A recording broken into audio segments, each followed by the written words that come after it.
I show you how deep the rabbit hole goes. Listen to Pavarotti.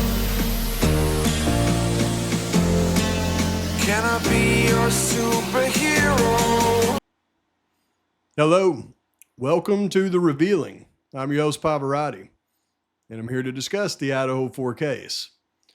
And in this episode, we're going to blow the lid off of a lot of things in the case.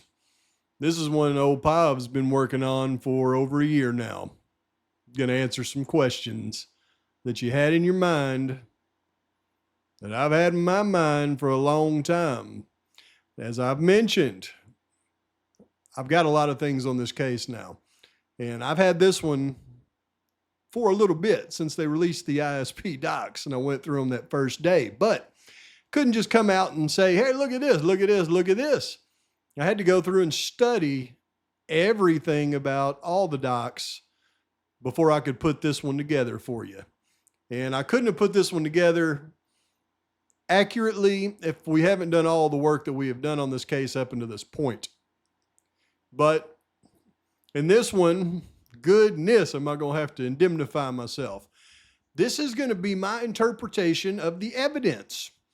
This is going to be my opinion, my hypothesis of possible people involved, not because Pav is saying it, because these ISP docs are spelling it out for us, and the investigation apparently led in this direction.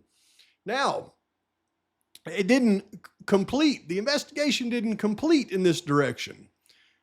Why? Because these people did not go in and commit the atrocity, okay? You'll notice a lot of people were excluded in this case for specific reasons. And that's why I keep telling people, leave Jack D alone. Jack D didn't have anything to do with it. You start looking at these youngsters north of Moscow that live up in Coeur d'Alene. You see a Coeur d'Alene doc and it's about a youngster, you don't even look at it. I've been through them all. So I know how this story ends. But there's other docs you can look at and go, whoa, wait a minute. There's some anomalies here. And I'm not going to give you a bunch of babbling bull stuff in this one. I'm just going to tell you my hypothesis on the questions that I'm about to answer for you in this video. And that is, number one, we've already exposed the Rosie relationship and him leaving right before the atrocity. I'm going to give you all the evidence on that. That's a whole nother video, but I got to get this stuff out, folks. There should be some questions though. When Rosie left, how did the assailants know to go in? How did the assailants know a lot of the things they knew? How did they know when to attack? How did they know where to go once they got into residence? How did they know all of this stuff? They had to have some intelligence. And you got to separate yourself from the assailants and their intelligence. Doesn't mean the intelligence that I'm about to go over is any less not culpable in my humble opinion, but in the end, they couldn't be tied directly to the crime. So either they got deals or they're just hanging out there in limbo right now in this investigation. I don't know which it is. But what am I going to expose in this one? Well, there's a vehicle that pulls into that neighborhood at 253 that I've talked about a lot, that pulls right up into those Queen Road apartments. And you know, I've done many videos on it and I've had a lot of speculation around it. The speculation that I've had around it apparently was close, but with no cigar. Those were part of the surveillance operations and the intel operations in this case. And I'm going to tell you all about it and then back it up. Hold on to your hats, folks, and try to follow what I'm saying as it relates to this subject. Don't get it in your mind. It's frats. It has nothing to do with a frat. Okay? Nothing to do with a frat. Even though the ones I'm going to talk about are in a frat. It's nothing to do with a sorority, even though the ones I'm talking about are in a sorority. Okay? This has to do with a completely separate thing that's going on in this case and utilizing certain people for intelligence. And looks to me like the ISP was all over investigating it, even though MPD wasn't. And we'll prove that in this one. And they were getting little hints here and there dropped to them by the 3-letter agency. Hold on to your hats, folks. You ain't going to believe this. This one is going to blow everybody's mind. Let's roll.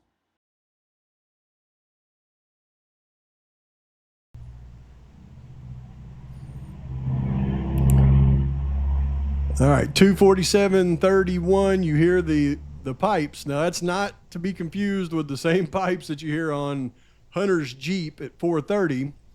This is a completely different vehicle, and we know this. Here it comes. There it goes, and it's going to pull into the Queen Road Apartments right here.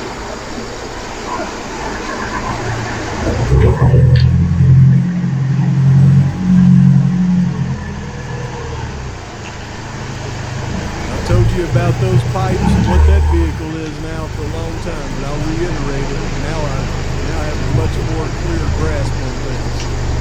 Notice a few things though. When it parks, notice how the dome lights in the car don't come on when they open the doors to get out.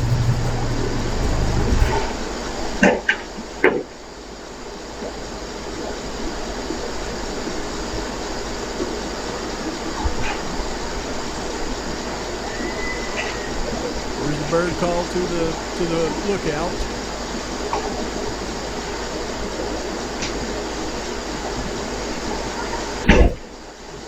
Yeah, there's no dome lights on in that car. Your 2 doors shut.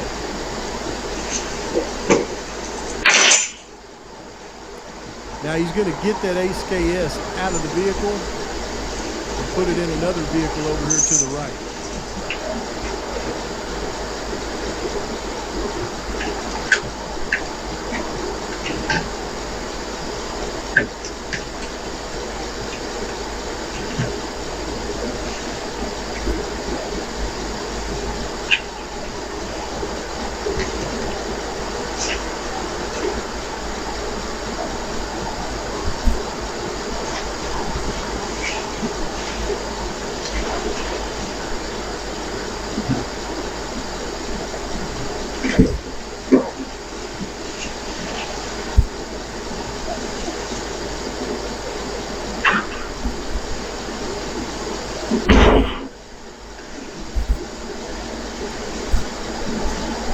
Watch close.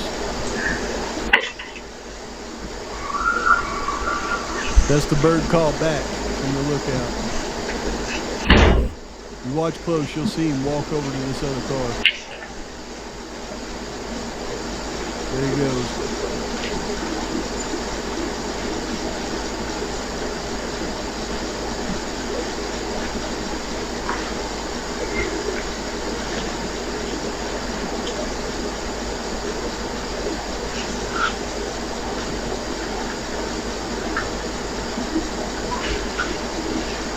There he goes.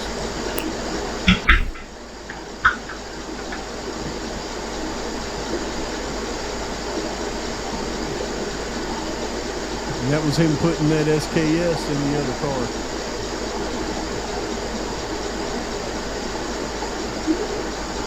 Then they're going to go in that apartment there for,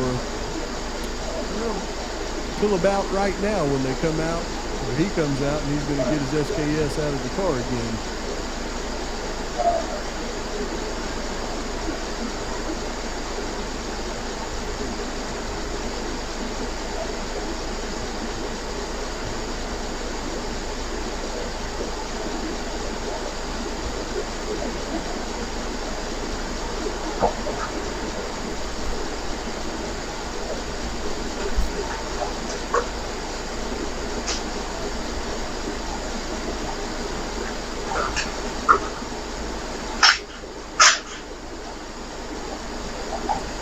Now it's getting ready to happen here just in about 10 minutes.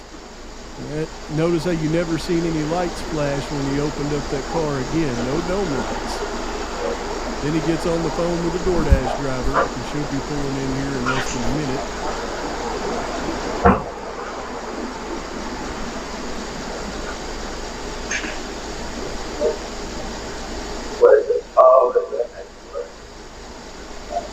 There you have it.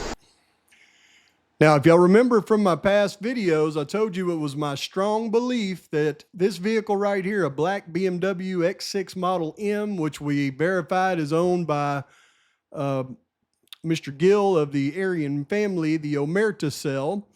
And I went through the FBI movements of Gill and Slocum during this time, and I showed where I believe that Gill continued on to Arizona to provide himself an alibi, but Slocum's phone went dark, and I showed where it looked like Slocum had come back up to Moscow for this atrocity. I firmly believe that that is the case. And that vehicle that we seen pull up was this BMW Model M of Gill's driven by Slocum. And I'm going to attempt to prove that in this video, along with all the other things that I just mentioned. So as we go through this, there's things that I'm going to point out that I believe the Idaho State Police documents, along with our investigation, are going to prove to be very likely. And that is the first part I just discussed, along with surveillance help from a very well-known person in this crime, and his possible help in this has nothing to do with a fraternity, okay? And I'm also going to point out where there is an unnamed 21-year-old male that lived there that was associated with this young man that lives in Boise, Idaho, is also going to play a part in the surveillance, and I believe is going to be the direct contact to one of the roommates in this atrocity. And I believe the Idaho State Police believe this as well. And I'm going to go on to show you this in this video. Now, I know this is a foggy look at this particular area of the Queen Road Apartments, but these are the Queen Road Apartments. This is the view right here to that vehicle where it would have been parked on the 1330 Linda Lane camera. And when it pulls up, I believe both of these individuals get out of this vehicle. This individual walks over to a silver car that's parked over in this area, puts the SKS in the car, and then they both retire to the apartment right here on Queen Road Apartments, the separate apartment right here. And I believe all this happens like you've seen on video there at 2:50 a.m. Now, at 3:45 a.m., one of the individuals, I believe this one, comes out of the apartment, retrieves the SKS from that silver car, and then places a phone call to the DoorDash driver that'll be pulling into the neighborhood soon. And I've showed y'all what happens after that with all of the signals and everything else with the DoorDash driver. And we're just going to stop that right here. This is important for you to know, and I think I'm going to be able to prove most of this through the docs. Okay, so at 1:45 a.m. approximately, you have Mr. S up here at the grub truck on video with Kaylee and Maddie. Kaylee and Maddie leave, and then Mr. S, I believe, takes off walking towards his home on Queen Road. Somewhere along the way in that walk, I believe he's picked up by the BMW X6 Model M and takes him the rest of the way. Now, as you're going to see in these docs, what I'm proposing here is 4 individuals ISP was really eyeing for intel in this case. Make no mistake, they knew who the assailant was. But you have the first intel, which was in the house, which would have been a roommate, connected from her to an unknown individual that is 21 years old that lived in Moscow and in Boise, was an unknown 21-year-old intermediate person that was connected from her to gentleman in Boise to the other gentleman in Boise with connections to the college there and his connection to Mr. S. And I believe on that evening it was this individual right here that I haven't identified yet, whose responsibility was to keep an eye on when Xana would be coming home. And then this individual was responsible for keeping an eye on when Maddie would be coming home. And this individual would be responsible of telling them when everything was clear in the house. Because we got to remember now, it's firmly believed that Rosie was in the house with Kaylee.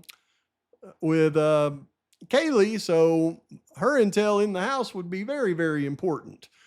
Are you just making all this up, Pavarotti? Well, tell me that at the end of this video. Now, the investigation into the crime starts on November 13th with the atrocity. By November the 17th, law enforcement had some people of interest that they were looking into in this case. One being Mr. S, one being Jack D, the two roommates, obviously. Another one was a guy named Cole, okay? Now, let me show you what happened from here. Cole was the first one to be ruled out as a suspect. And I have researched every individual in this case extensively, so I can confidently clear some of these people as having anything to do with the crime. And going through just pulling out a conglomerate of different things from the docs. Number one, Cole did not live in the address or in the area of the King Road apartment or King Road house. He lived actually up on campus. In one of the statements, it says he didn't have a car and walked wherever he needed to go around campus. He rode the bus home to Boise and borrowed his brother's pickup while he was in town. Cole did not have any injuries to his hands, arm, or face. He consented to DNA. Idaho State Police Detective Millar arrived on scene, collected a DNA sample from Cole, which he took into custody and submitted evidence for processing. Again, another report from MPD said he did not have any injuries to his hands, arm, or face. And he collected I must have put that in there twice, collected the DNA. I went through all of his roommate statements about Cole. They all verify he was at home and asleep and passed out by 1:30 a.m. And they also collected his phone. But you can see in the court record, they also took his DNA, compared it to Maddie's fingernails, and it was declared. It should have been excluded altogether, but it was inconclusive with a very low rate. Cole was not one of the assailants. And you'll see I put these, when they check their their person for scratches or anything, he gave his phone, his DNA, and he has roommates verifying his alibi. He's not a suspect. So don't let anybody go through these docs and try to cast dispersions against old Cole just because they read one doc and go, oh, look at this. Because they have to read them all to figure this stuff out. Next, we got Jack D. Right? Now, Jack D, I can tell you, is not a suspect in this case. And just to give you a little bit on Jack D, on November 17th, Jack D was interviewed by Sergeant Mike Van Leuven from the Idaho State Police at the Idaho State Police District 1 office. At that time, he provided his phone to Sergeant Van Leuven along with consent to search the phone. And then it goes on to talk about other things that they did with his phone. Jack D, they checked him for scratches. Everybody said, look at Jack D's got a scratch on his hand. No, they checked Jack D for scratches. He had none. They took his DNA. He gave his DNA willingly. He was excluded, just like everybody else, from the DNA with the likelihood ratio. Also, and here verifies his DNA, he asked Jack directly if he had committed these unalivings. This was on November the 17th. And he stated clearly that he did not. Jack consensually gave DNA sample at my request. He also consensually gave his cell phone to be downloaded. He later took the DNA samples, transferred them to the custody of the MPD. And he signed consent forms for both his DNA and a download of his phone. I went through every one of Jack D's roommate statements. They all verified Jack D was home. And Jack D, they cleared as a suspect. Jack D didn't do this. And people will go through there and say, oh, look, he had a 17-minute phone call. Jack D said that he probably swiped on it and didn't realize the phone call happened and he was trying to sleep. So there's nothing on Jack D. Don't let anybody cast aspersions on Jack D. But one of the things I'll point out in one of his statements is, and he would know, I asked Jack to describe what vehicles the 4 victims drove. I wonder why they were asking Jack what vehicles the 4 victims drove. Maybe because there was that extra vehicle in the driveway there, like that black Ford Explorer. Jack advised me Maddie drove the white Chevy Cruze, Kaylee drove a silver Range Rover, Ethan drove a red Jeep Wrangler, and Xana drove a blue Honda Civic. Notice how they don't put anything in here about who drove the black Ford Explorer, though. But Jack D ruled out, not a suspect. So by November the 19th, they had ruled out Cole, Jack D. They pretty much had to rule out Bethany because she was out of state, wasn't coming back and lawyered up. But I can assure you they hadn't ruled out Mr. S or Miss D at this time in the investigation. And you will see that as we go through this. Unlike the report that MPD put out, the update on the case, where they put out on November the 18th, or maybe it was the 19th, that they had cleared all these people. Remember this? You can find all these press releases in the actual case files of the Koberger case by going to the change of venue. The defense attached these to everything. On November the 19th, 2022, for immediate release. Moscow PD press release. What did they try to tell us? At this time in the investigation, detectives do not believe the 2 surviving roommates or the male in the grub truck surveillance video are involved in this crime. Additionally, online reports of victims being tied and gagged are not accurate. The identity of the 911 caller has not been released. Well, although I haven't seen anything in the docs that say that the victims were tied and gagged, I'm not going to discount it at all. But the 2 surviving roommates and the male in the grub truck surveillance video, they don't believe they're involved in this crime. Well, I call BS on that one.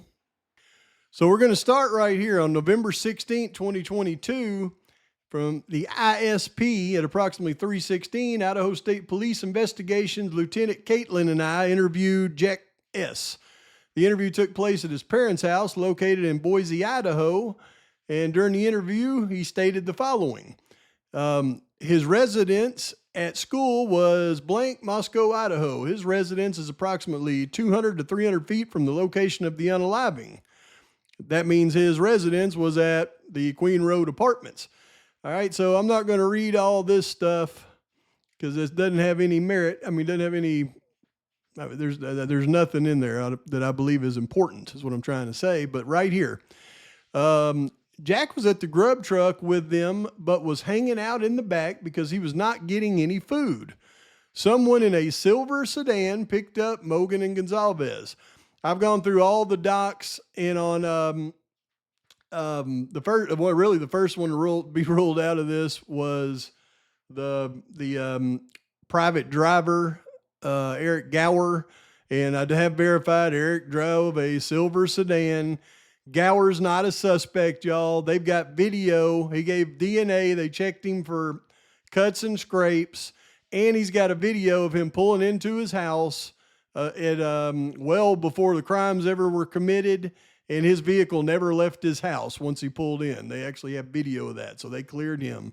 So this is true. They were picked up by Gower in the silver sedan. He assumed it was one of their friends.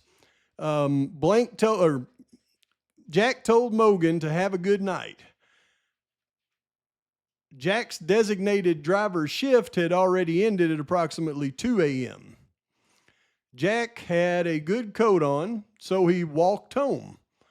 Now, this is where I get Jack started walking home from the grub truck, but he was picked up along the way by who I believe was likely Slocum in the black BMW and drove him the rest of the way. And he thought it took him 20 to 30 minutes to walk home from the grub truck. Jack said he got home around 3 a.m. and went to bed. Jack showed on a map the way he walked home, and the way he described did not pass the residents of the unaliving scene. So we've got to take this statement right here, and this is where I get what I've got in the map that I showed you. First of all, his designated driver shift ended at 2 a.m. We know that he seen Mogan and Gonzalez get in the car about 1:45. Since he had a good coat on, he walked home. And he said he got home around 3 a.m. Well, let's take a look at the way that he walked home, and we can pretty much confirm that he didn't walk the whole way, that he must have been picked up by the person in the black BMW. All right, so you see, if Jack would have walked home from the grub truck to his apartment here, excuse me, there is no way, and since he says in his statement he did not go a direction that would have taken him past the King Road atrocity house, that means that he could not have come in from this way. He had to have come in from this way, and there's no way he could have walked that wouldn't have put him walking past Linda Lane. And since the only person that we know walked past Linda Lane was Dumpster Guy, and we know Dumpster Guy was not Jack because Dumpster Guy had on black boots and Jack had on white tennis shoes that night. So that means if he ended up right here, he couldn't have done it walking. We seen him walking. He comes back at 3 a.m., he says, and he arrived at 3 a.m., but guess what? That's the exact time almost that the black BMW arrives right in front of his apartment. So we can assume he started walking, was picked up by the person in the black BMW, driven the rest of the way, and that's how I come up with that. And I would think that would be a pretty accurate determination. But now it's his next statement that's going to tell us the most important part to this story, as you'll find out here soon. Sunday, November 13th, Jack woke up around 10 a.m. to watch NFL football. He left his house and went to Floyd's cannabis shop, y'all, a dispensary across the border in Washington. He couldn't remember if he went to Floyd's before he started watching football or if he started watching football, then went to Floyd's. He thought it was weird because he drove past the scene on his way to Floyd's and didn't see any police or anything out of the ordinary. Jack drove a blank. Okay, so what Jack is saying is he drove his car to Floyd's. What kind of car does Jack drive? We're going to find out later that Jack messed up right here, okay? Keep that as a mental note. During the morning, people called him to see if he knew what was going on down the street of the unaliving scene. Jack didn't believe them, walked outside to see. Jack had to walk down the street to see the resident's homicide scene. There was a rumor of an unconscious person, which seemed believable. During the group chat between the pledge classes from the fraternities and for sororities, kids realized people were missing, and something more than a person passed out might have happened. Most of his chats are via Snapchat. Some of the family members of the victims started letting people know about the unalivings before the news did, I bet. Jack heard a lot of people were packing up and leaving. Jack felt jumpy, even leaving his apartment and walking out to his car. He would be able to do classes online, so he packed up the next morning, Monday, November the 14th, and left. He had only been to the residence where the unaliving took place maybe once. When he did go there, he was pretty sure it was all different people living there. He had heard there was a party earlier that day that some of his friends went to, and then he's going to go on to talk about, he went to the Gorner Club by himself, met Maddie and Kaylee there. Jack thought the car in front of the house looked similar to the one that picked him up that night. It seemed like a friend that picked him up, not a random person. And when he's talking about the car in front of the house, he's talking about like Maddie's cruise. But he talks about how he usually doesn't go to parties. He doesn't go to the bar. He does all this. He had a girlfriend, so he kind of stayed away from everything. He heard there are videos of him at the grub truck with Mogan and Gonzalez. The grub truck live streams on video on Twitch. News outlets have identified him from that video and have called him. Jack left Moscow Monday morning around noon. He traveled home by way of Ontario, Oregon, instead of New Meadows, because he doesn't like driving through the mountains. And I've looked at that trek, and going from there, it's going through New Meadows, Oregon, is just a little bit further than if you went the other way through the mountains there, through, past Lewiston and Clarkston and all that. And so that actually checks out.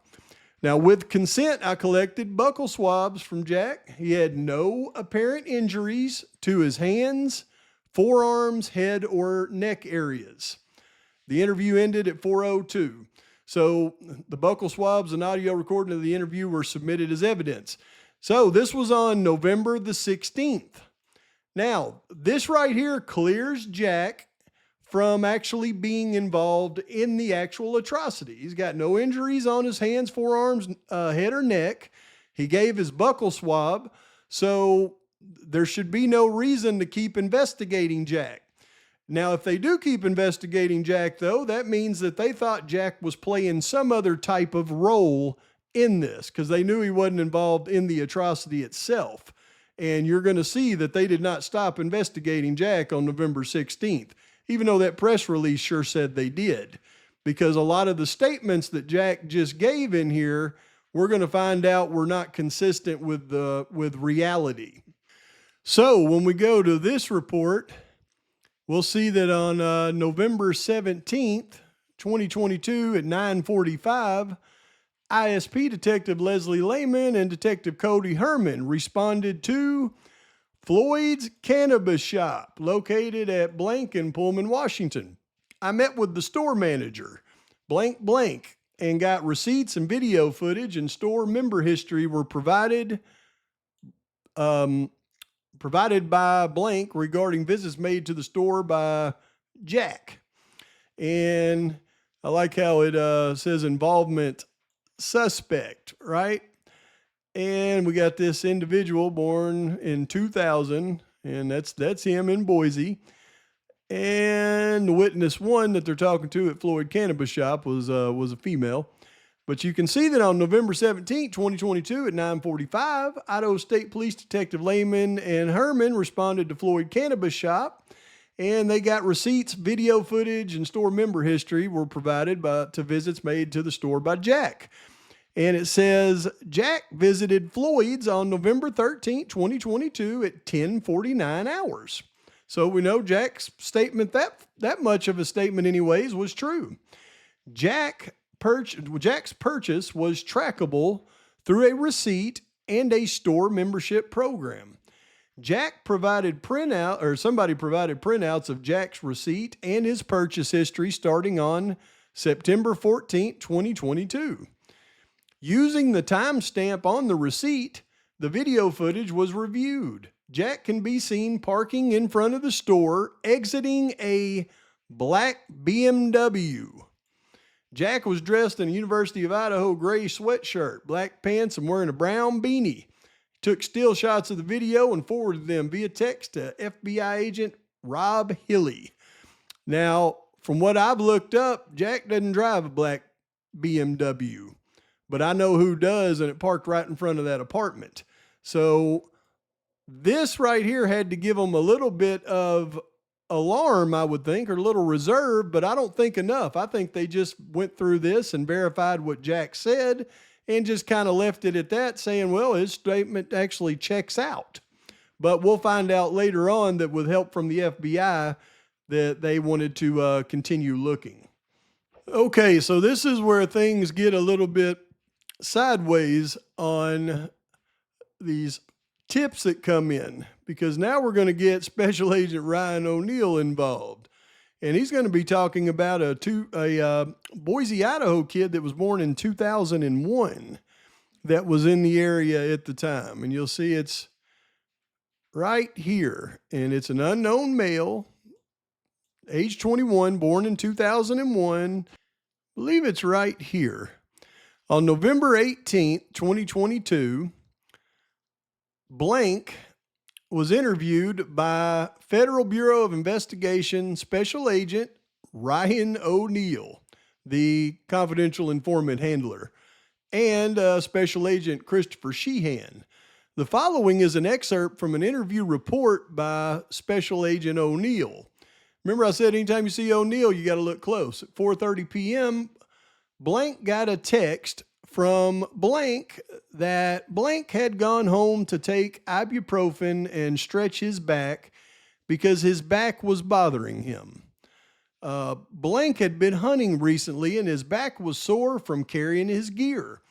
Shortly thereafter, blank left the blank and met up with blank. They went to McDonald's and the blank near blank where they bought a case of beer. Blank has been identified as blank. And this is going to be Jack S. Okay. Detective Powell reviewed a camera angle, register 1, that showed both registers. From this camera, each patron and what they are purchasing is clearly visible. It did not appear blank or Jack purchased beer or even entered the gas station from 4 to 6 p.m. because they're talking about surveillance video collected from a gas station on December the 3rd.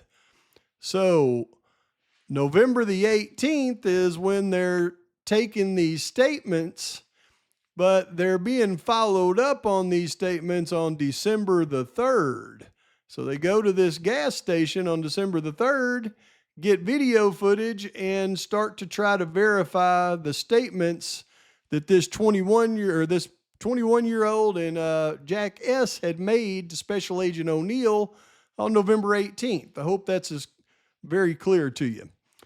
But on December the 4th, Detective Powell and I returned to the something and requested further footage from the same cameras and a few additional cameras. We requested copies of the recorded footage on November 12th, 2022 from noon until 4 p.m. and 6 until 10 p.m. A previous request had been made for recorded footage from November 12th, 2022 at 10 p.m. to November 13th at 6 a.m. So this must be the A&W Root Beer gas station. I left with 2 USB thumb drives. Detective Powell and I returned later that day and collected the footage recorded on November 12th, 2022 from 12 to 4 and 6 to 10. The other footage was not ready to be picked up. On December 5th, we returned to collect footage recorded on November 12th and November 13th at 6 a.m. And then they returned the USB drive over to me. Okay, so they're going to continue to go through this. And after review of this footage, it did not appear blank or Jack purchased beer or even entered from 12 to 10. So the statement that this young man made about him and Jack going to the gas station and buying a case of beer after they verified the footage turned out that was not true. And then they go as far as to continue to verify this information. On December 3rd, they went to the McDonald's in Moscow to collect surveillance footage. Pal and I identified ourselves and I explained we needed to collect surveillance footage, and they showed us the camera views that they had at their store. We determined the most useful cameras to identify persons and vehicles and asked somebody to download the recorded footage of those cameras on November 12th from 4 to 6 p.m. We contacted an off-site tech support company to assist with the downloads, and they completed the downloads. And you can see on November 18th, Special Agent Ryan O'Neill interviewed the 2001 born kid, and they said they had got home. It's the same statement. They got home, they went to the store to buy beer, and they went to McDonald's, and they're verifying all that information through the camera footage at McDonald's right here of what their statement said. And they reviewed it. And they also watched the drive-through for vehicles matching the description of those commonly driven by that person or Jack, and did not see anything that matched. So now back to the timeline. On November the 13th was the atrocity. The 16th, they get the statement from Jack. On the 17th, they get a statement. Gooch gets the statement from Dylan. On the 18th, they get a statement from this 21-year-old that tells the O'Neill, Special Agent O'Neill, that him and Jack had got a case of beer and went to McDonald's on the 12th. Then fast forward to December 3rd. And on December 3rd, ISP verified the statements of that 21-year-old with video footage from the gas station and McDonald's, and found out he was lying. So what happened after they checked that footage and found out that he was lying on December 3rd? Okay, so when you go to this doc, you start to see the seriousness of what I'm talking about as it relates to this subject. Now, this is in reference to a 21-year-old male that lives in Boise. And you can see he's a white male, 21 years of age, born in 2001. And he's listed as suspect, like suspect number 1 here. And it says on December 3rd, 2022, ISP detectives conducted surveillance at blank in Boise, Ada County, Idaho. The surveillance operation was conducted on a potential unaliving suspect identified as blank. So you don't see this statement mentioned very much in any of these documents. A potential unaliving suspect. I have only seen, I think this one actually referenced as that. And then it talks about their automobile, a 4-door silver aluminum something. And it says on December 3rd, this surveillance operation was conducted on a potential unaliving suspect. At approximately 11:55, surveillance units set up around the residence. So they went as far as setting up surveillance on this guy. ISP detective Pohanka observed 3 vehicles parked at the residence. They're a silver blank bearing Idaho plate blank registered to a blank in Boise, Idaho. At approximately 5:43, Detective Pohanka observed an individual believed to be blank leave the residence in the silver blank. They took multiple routes in a random manner. The routes ultimately took surveillance units in multiple circles around the Boise area.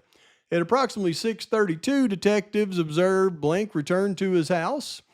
At 8:11, they observed this individual leave the residence. Surveillance units followed him to a gas station in Boise, Idaho. Idaho State Police Detective Cortez observed what appeared to be him go into the gas station. And then at 8:23, he left the gas station and drove to a residence near Blank Street in Boise, Idaho, and parked on the street. And he did not get out of the vehicle. At 8:30, he observed an individual get into the vehicle with him and them leave together. At 8:36, Blank and his passenger arrived back at the same gas station, and they observed the passenger get out of the vehicle and go into the gas station. At 8:41, Blank and his passenger left. At 8:46, surveillance units followed Blank to an apartment complex near the intersection of Blank and Boise, Idaho. All occupants of the vehicle got out and went into the complex. At 9:30, surveillance ended. On December 4th, ISP detectives set up surveillance on Blank, Boise, Idaho. At 3:44, Pohanka observed an individual believed to be Blank leave with his mom. Surveillance units followed them to the Blank located at Blank in Boise, Idaho. And then inside, they attempted to positively identify him, and they identified someone who looked like Blank, but was later identified to be Blank's brother. At 4:17, Blank and his mother arrived back at the house. They observed the individual appearing to resemble Blank leave the residence in the silver car. Detectives followed them to the gas station in Boise. And it just continues to go on until it says their surveillance ended at 7:30 p.m. So it's important to note that on December the 3rd, they're actually surveilling a potential unaliving suspect that is a 21-year-old born in 2001 white male who lives in Boise, Idaho. Why are they surveilling this Boise, Idaho kid? Interesting. But now when we go to this document, and we'll see here it's going to list witness number 4. Now instead of calling him a suspect, they're going to change it to witness. And again, it's a white male, age 21 in Boise. And why did he go from suspect to witness? Same way everybody else did. On December 4, 2022 at 3:05 p.m., I contacted Blank by phone and requested a DNA sample. Blank had been interviewed the previous day by ISP detectives. However, they had not collected a DNA sample, but they agreed to meet Blank at Blank in Moscow, Idaho to provide a DNA sample. At 2:42 p.m., Matt Heinel and I met with Blank and signed an ISP consent form before providing the sample. I provided Blank a new swab, which he used to swab the inside of his cheek. At about 3 p.m., I processed the DNA sample at the MPD into evidence and transferred it to MPD evidence technician Tim Smallridge. And you have to really go through these things with the dates to verify what happened with each one of these individuals. But that's why everybody goes from suspect to a witness in the case, because they know when they take their DNA, it doesn't match the DNA at the scene. So they're excluding them as actually being involved in the atrocity. But it doesn't mean that they're excluding them from involvement altogether, as I'll show you next. Okay, so following this little simple timeline, we got the atrocity on November 13th. On November 16th, they take the statements from Jack, get his DNA, check him all over, try to rule him out as a suspect. And then on the 17th, they get the Gooch statement from Dylan. But then on the 18th, they get a statement from this 21-year-old kid that lives there in Moscow. And he tells them that him and Jack had got a case of beer and went to McDonald's that day. Fast forward. We know there was another statement coming in here on the 1st from Dylan. I'm not going to cover the Dylan statements at this point. That will be coming down the road. But then all of a sudden we see on December the 3rd that ISP verified this young man's statements, and they get footage from gas stations and McDonald's, and they find out he was lying about what him and Jack had done that day. So what do? The very next day on the 4th, they go to him and they get a DNA sample from him. But in between that day and the 4th, they start surveillance on another 21-year-old that is actually a Boise resident there. So you got to think that these things are correlating when you get to this point of the investigation. December 1st, you got a statement from Dylan. Then all of a sudden, this young man's stuff doesn't pan out. They put surveillance on this young man. This young man gets his DNA taken, and then it all comes to a head on December 6th when they bring Jack back into the fold for another interview. And let's look at what happens at that one. Okay, that's when we get to this document, and that's why I say whenever you see Ryan O'Neal, keep your eyes open. Now, this is on December the 6th, and what they've got listed in this is very interesting because this one's different than the rest of them when I look at it.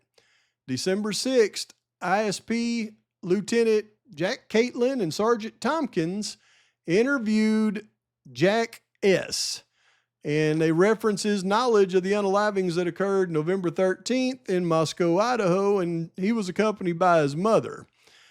And then it goes through the victims right here, but this is where it gets really interesting because you're going to see that in this entire interview, it's only being conducted with Jack S. Yet for some reason, they're grouping it with these 4 individuals pertaining to this particular interview with Jack S. And the result of the interview is going to be him giving his fingerprints. And these aren't just any normal, let me get you prints. These are listed as major crime prints, y'all. And we'll get into it, but I think it's important to notice this grouping of people right here as I've gone through this timeline and why this grouping would be here. And you can see number 1 is the witness number 1 that they're going to be talking to, which is going to be Jack S., age 22, born in year 2000. And then we've got a 21-year-old, born in 2001, white male. And this is going to be the person that Jack S. was talking to where their stories didn't match up on the video footage. And then there's going to be white female, born in 2003, age 19. And I don't think you have to think too hard who this one is. This is going to be Miss D.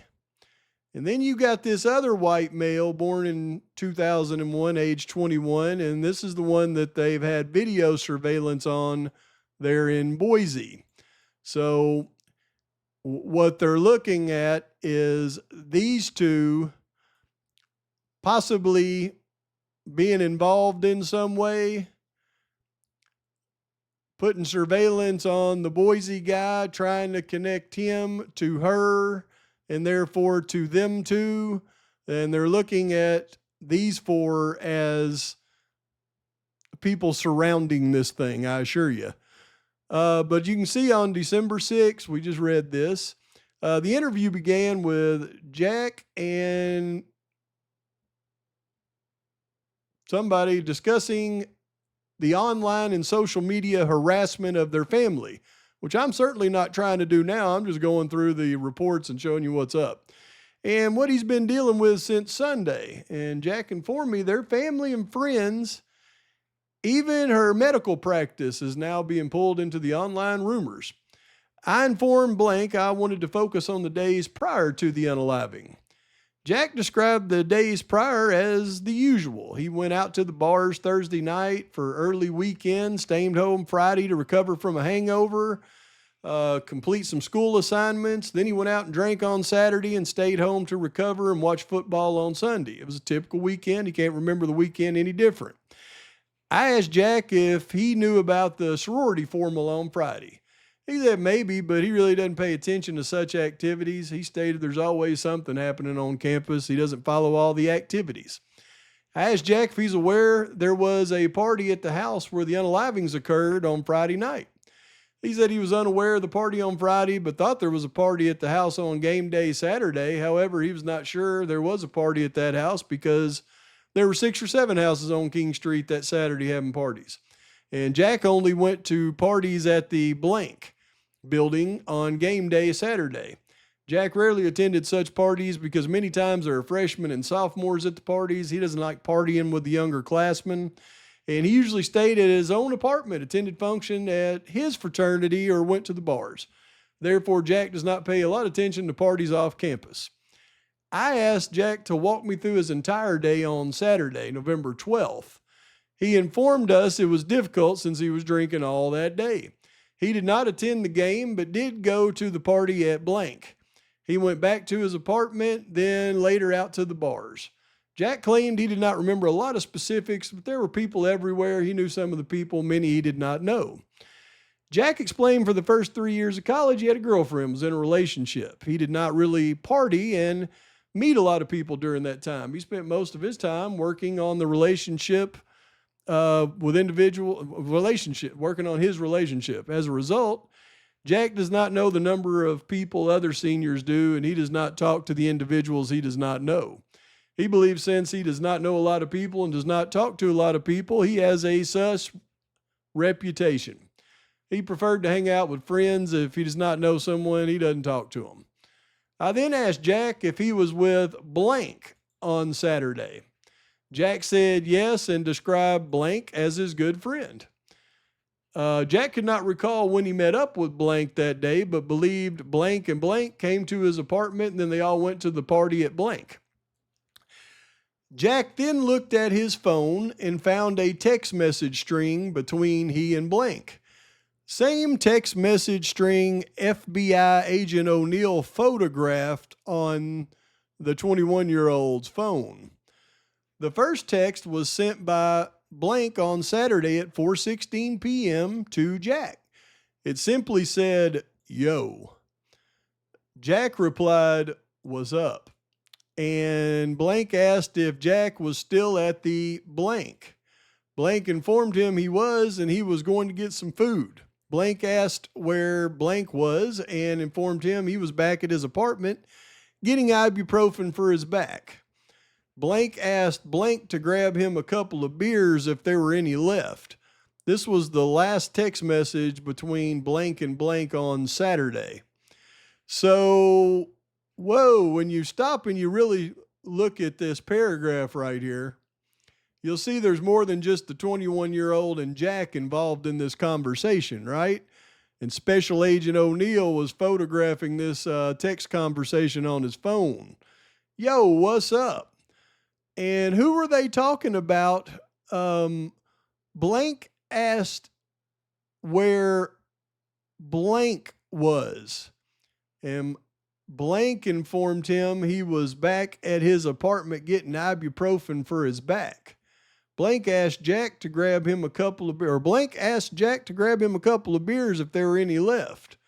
This was the last text message between Blank and Blank on Saturday. Sounds to me like there's somebody at Jack's apartment getting ibuprofen for his back. So it looks to me like the 21-year-old and Jack are talking about themselves and somebody else back at Jack's apartment getting ibuprofen for his back.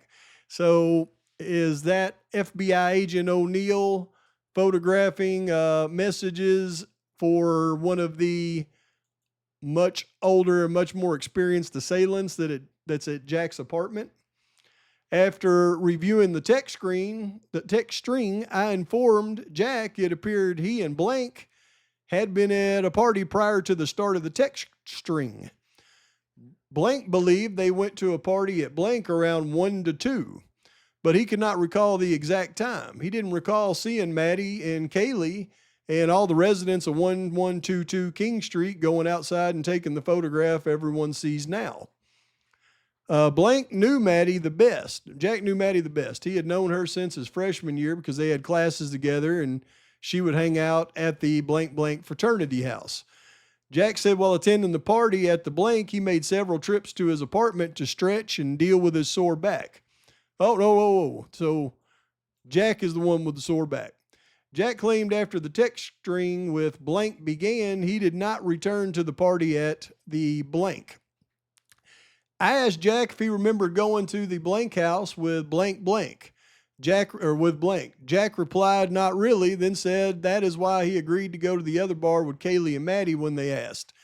He does the same thing every weekend. It's hard to remember. I confronted Jack with the information we had gathered. Reference, he and Blank had been picked up by a fraternity designated driver, driven to get food and beer, then dropped off at the blank fraternity house. Jack responded that would not be out of the normal, but did not specifically recall. Sergeant Hopkins asked Jack about purchasing a 30-pack of beer and splitting the beers between himself and Blank. Jack did not recall if they purchased a 30-pack on Saturday, but it was normal for him and Blank to purchase beer and split it up between the two of them. He could not remember if they did it that Saturday because they were drinking all day. Sergeant Hopkins asked what type of beer they typically purchased, and Jack informed us it was usually Keystone, Natural Ice, or any cheap lager beer. That's some nasty stuff, by the way. I instructed Jack to refer to the text string between himself and Blank and look at some of the communications on Monday, specifically where he was asking Blank if he wanted the bag back. Jack read the string, then remembered he did borrow a bag from Blank that Saturday. He and Blank were at the blank house and Jack had passed out. The other guy had passed out.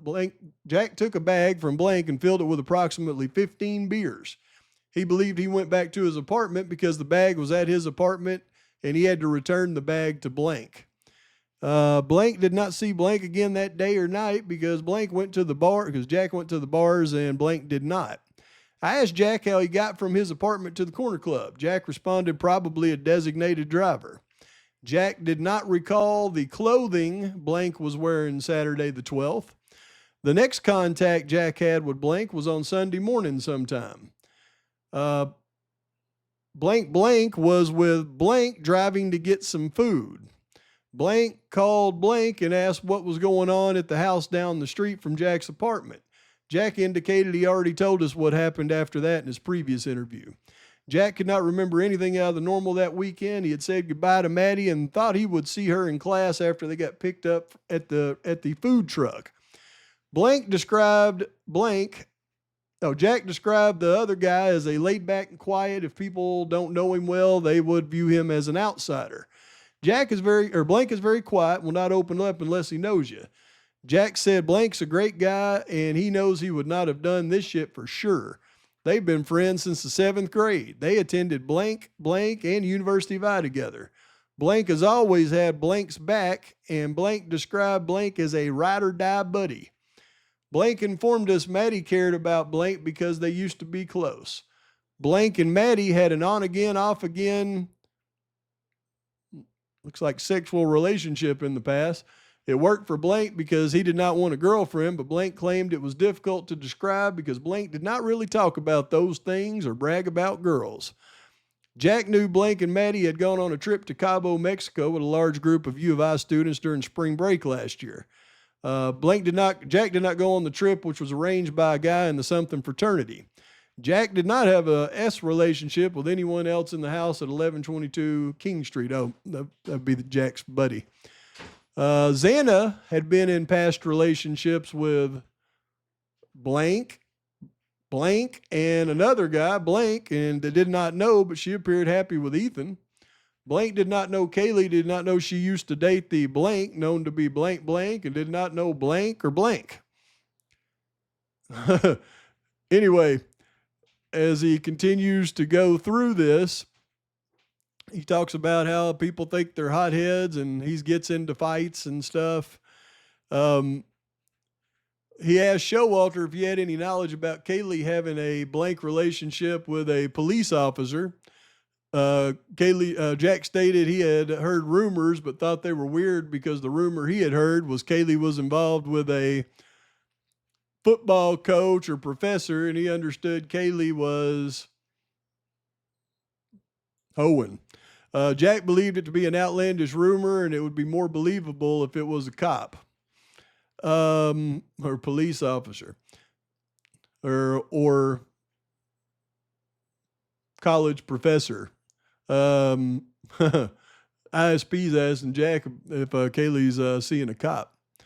Since returning to Boise, he's been hanging out at home playing Xbox. He's gone out to bars with Blank a couple times, but he's been staying at the house most of the time. Blank did inform Jack someone had called a tip into police pretending to be his mother. And then they go in and they talk about some internet rumors and all this kind of stuff. And at the end of the interview, I asked Jack if he would consent to us getting a set of major crime fingerprints from him before he left. Jack agreed, and ISP Forensics printed Blank. At approximately 1:32 p.m., the major crime prints were completed, and Blank left the District 3 office. So as late as December 6th, they're hammering Showalter here. They're hammering Showalter about his buddy that goes to school with him that is 21 years old. In the meantime, they're surveilling a local 21-year-old Boise kid, and they've got a 19-year-old girl up here in the mix in this report as all these possibly being related. It doesn't take a genius to figure this stuff out, folks. See, the issue comes in where you have to know other things about this case to be able to really put the stuff together. I know that was a lot of information, but once you know now, and I exposed it the other day to everybody, and it seems like everybody, it just went right over their heads like I thought it might, because I sure didn't see many comments about it. But I showed you undeniable proof where Farley was investigated in the Moscow, Idaho case. All right, the FBI are working separate than ISP and MPD in this investigation. So when you see O'Neill start to cross-reference back over in this particular situation, well, then you've got to know that things have been said by Farley at this point, and he's not going to be giving up the guys that would really hurt him, but he would be giving up little information about the smaller guys around the situation. And who knows where things went from that point right there. And there's a lot of other information I have surrounding this that really, really puts it together. But you may have to watch this one several times because it was so much information. When you see the flow of things, though, and you see what law enforcement was really believing happened as late as December the 6th, following surveillance on people, getting major crime prints from Jack S., but they already had a very good inclination of who had done what at this point. I can assure you. Where everything gets off kilter is when you start trying to bring in the Koberger angle, and there just isn't one. There just isn't one. And that is the anomaly in the entire case. But I got more that I'm going to bring you. This was a long one. Please like and subscribe to the channel. Post your comments, thoughts, criticisms. Till next time, Pavarotti's out. until I walk